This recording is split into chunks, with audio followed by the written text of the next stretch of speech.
वो काम जो कि पाकिस्तान ने पहले फ्लीटिंग स्ट्राइक्स के थ्रू, यानी कभी कभार कोई एक स्ट्राइक करके उसका उसका एक पैगाम देने की कोशिश की, उसका असर नहीं हुआ। फिर हमने थोड़ा सा और ज्यादा सस्टेंड किया तो वो भी असर नहीं हुआ।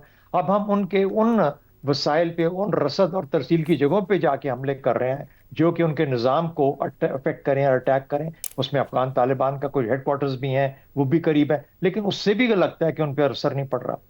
अब यहाँ पे एक लम्हे के लिए तवक्कुफ करके ये सोचना पड़ेगा कि हम इसके बाद और कितनी एफर्ट इसमें डालनी चाहिए। सबसे पहले जब आप जंग के किसी भी जंग की मैदान में जाते हैं तो आप ये फैसला करते हैं कि मैं इस हद तक जाने को तैयार हूं।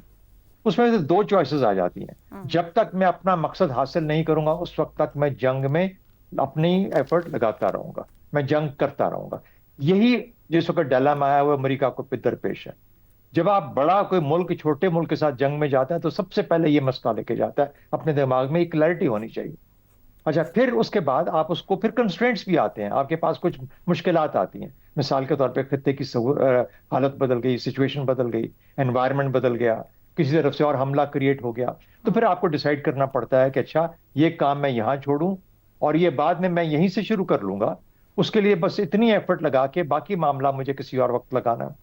तो पाकिस्तान के जो आज के मसाइल हैं उसके अंदर तो जाहिर है कि इस वक्त पाकिस्तान ने अपनी जो स्पेस रखी है, अपने फ्रीडम ऑफ एक्शन की, वो बहुत अच्छे तरीके से रखी है। बड़ी अच्छा तौर पे अपने पास वो जगह रखी है कि वो अफगान तालिबान को जो सबक देना चाहता है वो दे, जरूर देना चाहिए। मेरा ख्याल है इससे अब पीछे हटने की गुंजाइश नहीं है। हमें वो करना पड़ेगा जिसके लिए हम वहां पे गए।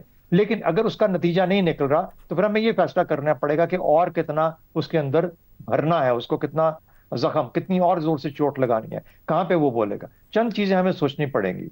दूसरी बात एक ये कि इंटेलिजेंस, क्या यही एक तरीका है ये तमाम मामला को हासिल करने का? हम्म। ये भी करें, ये जरूरी है जो आप कर रहे हैं। लेकिन क्या इंटेलिजेंस का जो फंक्शन है, रिजीम चेंज की तरफ जो दोस्तों को साथ मिला के चलने की बात है, कि एक पोलिटिकल एफर्ट है जो कि आप पूरे रीजन के अंदर से अफगानिस्तान के पड़ोसी मुल्कों में से क्रिएट कर सकते हैं। हम्म। इन तमाम चीजों को लेके भी एक एफर्ट होनी चाहिए। तो मुझे ये लगता है कि सिर्फ और सिर्फ जंग की बुनियाद पे शायद अफगान तालिबान की हठधर्मी और जिद इस हद तक है कि शायद हम उसको बदल ना पाए। हमें इसको भी रखना है और अब हटने का वक्त नहीं है। अब जब आप जा चुके तो अब आप काम मुकम्मल करने की कोशिश कीजिए, ठीक। लेकिन साथ ही साथ दूसरे रास्ते भी खोल के रखिए ताकि आपको कहीं ना कहीं से कोई ब्रेक थ्रू मिले। और रजीम चेंज ही इसका इलाज है जो कि हमें दोस्त ममालिक के साथ एक एफर्ट के साथ करना पड़ेगा। दुरुस्त।